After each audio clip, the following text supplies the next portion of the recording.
हैरानी तो आपको यह जानकर होगी कि खुद बाबा ने अपने भक्तों से यह चरण रज ले जाने का आदेश दिया था।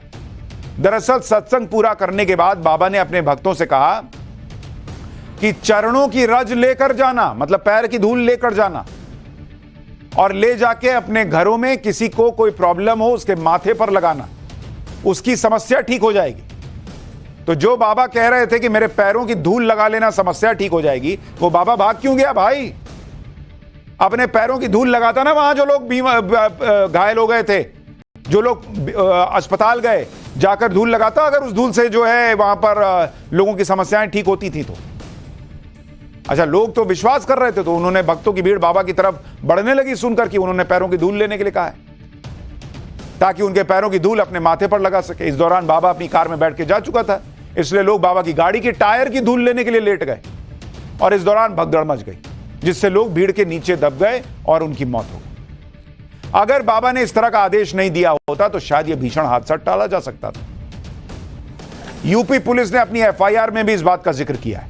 एफआईआर में हाथरस हादसे का मुख्य कारण बाबा की चरण रज लेने में मची भगदड़ को बताया गया है। एफआईआर के मुताबिक कार्यक्रम के मुख्य प्रवचनकर्ता सूरजपाल और भोले बाबा करीब 2 बजे कार्यक्रम स्थल से निकले और भक्तों ने उनकी गाड़ी की धूल को समेटना शुरू किया।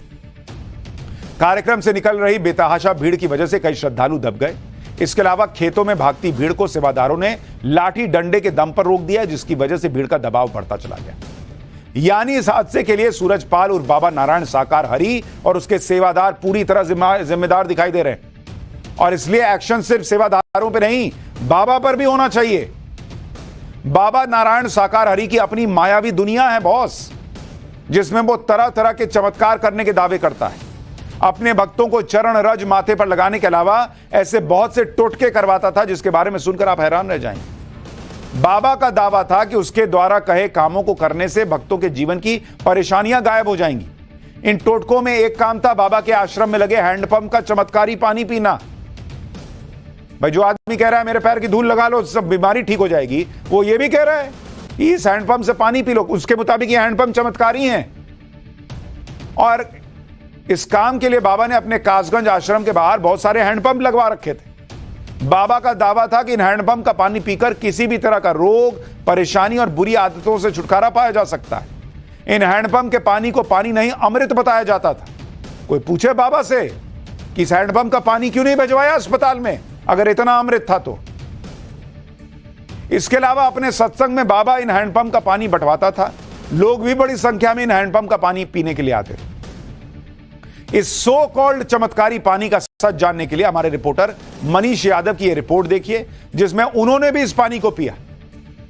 फिर मनीष, हमारे रिपोर्टर के साथ क्या हुआ, देखिए जरा। सारे लोग आ जाओ, मैं भी पी रहा हूँ, आओ देखें ताकतवर है कि नहीं। आओ आओ, सारे लोग पी के देखते हैं। आओ आओ, पियो पियो पियो पियो पियो। चलो पानी पी के देखते हैं। हाँ, कुछ अलग है क्या इसमें? अभिषेक आओ पी के देखो। टेस्ट नॉर्मल है वही। पानी पिया हमारे सहयोगी ने, और वो पानी ही था, कोई अमृत नहीं था। अगर पानी पीकर रोग ठीक किया जा सकता है तो देश के सारे मरीज बाबा के हैंडपंप पर पानी ना पी रहे होते। आप सोचिए कि इस बाबा ने अपने भक्तों को किस तरह का भ्रम फैलाकर अपने जाल में फंसाया हुआ था। वरना पैरों की धूल और हैंडपंप का पानी पीकर कैसे लोगों की परेशानी दूर हो सकती है? और अगर पैरों की धूल और हैंडपंप के पानी से परेशानी दूर होती है तो आज जो 100 से ज्यादा लोग मर गए, उनकी जान बचानी थी इस बाबा को। फोन ऑफ करके नहीं बैठ जाना था। दरअसल ये बाबा अपने आप को भगवान के समान कहलवाता था, इसलिए इसके भक्त हर आदेश को मानकर पूरा करने लग जाते थे। बाबा नारायण साकार अपने भक्तों की बीमारी दूर करने के लिए काली चाय पिलाता था। वो दावा करता था कि यह चाय पीने से सारे कष्टों से मुक्ति मिल जाती है। भाई, पानी पीने से ऑलरेडी मिल गई थी, तो फिर चाय से क्यों करवा रहे थे भाई? इस चाय को पीने के लिए भक्त सालों साल इंतजार करते थे। हालांकि उसने कभी यह नहीं बताया कि यह काली चाय किस चीज से बनी होती। दूसरा टोटका था बाबा की उंगली पर चक्र। बाबा के एजेंट यह दावा करते थे कि बाबा की चक्र वाली तस्वीर देखकर जीवन में चल रही परेशानी दूर हो जाती। तस्वीर देखकर कई लोगों का दावा था कि इस तरह का झूठ फैलाने के बदले में बाबा नारायण साकार उन्हें पैसे देता था। और सुनिए, एक बार बाबा ने एक लड़की को जिंदा करने का दावा किया था। कुछ साल पहले एक लड़की की गले में ट्यूमर होने की वजह से मौत हो गई थी। इसके बाद नारायण साकार ने 2 दिन तक उस लड़की को जिंदा करने का टोटका किया। इस दौरान यह अफवाह फैलाई गई कि बाबा ने लड़की को ठीक कर दिया, जबकि सच यह था कि लड़की का अंतिम संस्कार किया गया था। इस झूठ फैलाने के लिए बाबा पर एफआईआर हुई थी। यह चल रहा था। और इतने ही शक्तिशाली बाबा है, लोगों को जिंदा कर सकता है। तो जिन लोगों ने अपने करीबियों को खोया है, 100 से ज्यादा लोगों की जान गई है, जिंदा करके दिखाए ना भाई। मोबाइल ऑफ करके बैठा है। बाबा नारायण साकार अपने पहनावे के लिए भी बहुत मशहूर था। यह बाबा दूसरे साधु संतों की तरह गेरुआ वस्त्र नहीं पहनता था। यह अपने सत्संग में सूट बूट पहनकर प्रवचन देने जाता था। इसके पीछे का लॉजिक किसी को नहीं पता कि ये सूट बूट वाले बाबा साहब कहां से आए। इसके अलावा इसे महंगे महंगे चश्मों का भी शौक है। बाबा के सूट बूट वाले अवतार के बावजूद इसके भक्त इसे भगवान मानते हैं। आज आपको इस बाबा की असलियत भी बताता हूं।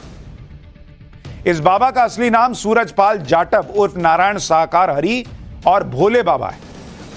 इसका जन्म यूपी के एटा में बहादुर नगर गांव में हुआ। अपनी पढ़ाई लिखाई पूरी करने के बाद पुलिस विभाग की नौकरी कर ली।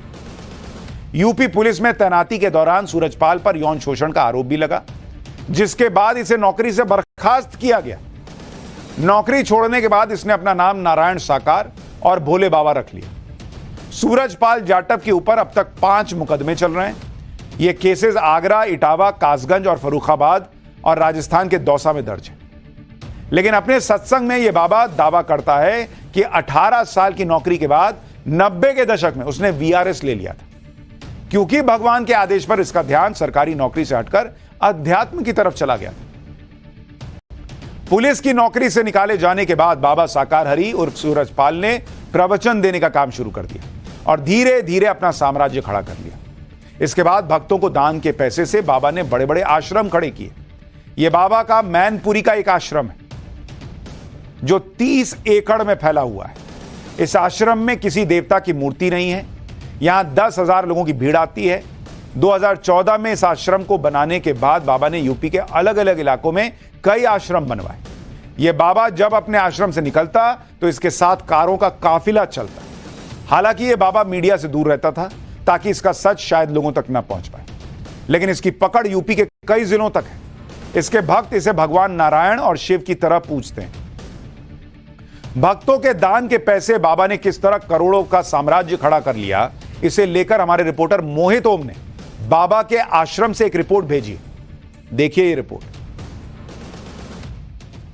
सूरजपाल उर्फ बाबा नारायण सरकार 1.5 दशक के अंदर किस तरीके से करोड़पति बन गया, उसकी बानगी करती है ये फेरिस्त जो मैनपुरी के आश्रम के बाहर लगी है। ये दानदाताओं की फेरिस्त है। अगर आप देखें, सबसे ऊपर विनोद बाबू आनंद का नाम है, जिन्होंने 2.5 लाख से ज्यादा का दान दिया हुआ है। और ऐसी फेरिस्त पूरी नीचे तक आ रही है। किसी में 50, 70, 85 हजार से लेकर और जो 200 लोगों की लिस्ट है सुधा ओझा तक, जिन्होंने 10,000 रुपए दिए हैं। 10,000 से कम वाले दानदाताओं का नाम इसमें शामिल नहीं किया गया है। लेकिन आप देख सकते हैं किस तरीके से पूरी लिस्ट है। और इस लिस्ट में खास बात देखें तो सिर्फ मैनपुरी के जो एड्रेस है, जो पता है, वो लिखा गया है। यानी जो बाबा का और जो बाबा का वर्चस्व है और इलाकों में, उनके अगर दानदाताओं की बात करें तो उनकी लिस्ट भी और लंबी हो सकती है। तो इस तरीके से बाबा को जो है वो बड़ी संख्या में जो लोग हैं, जो बाबा जुड़े अनुयायी हैं, वो दान देते हैं।